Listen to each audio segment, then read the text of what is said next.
Hello po. Anong mga problema, bakit napapagod ka ng maglakad?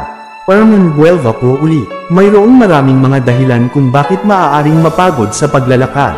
Narito ang ilan sa mga posibleng dahilan. Una, kawalan ng fitness o kung hindi ka sanay sa paglalakad o hindi aktibo sa pisikal. Pangalawa, mga problema sa kalusugan o mga kondisyon tulad ng anemia, diabetes, at mga problema sa puso. Pangatlo, mga problema sa paghinga o mga kondisyon tulad ng asthma o chronic obstructive pulmonary disease o COPD. Ika-apat, mga kondisyon tulad ng arthritis o mga problema sa mga joints.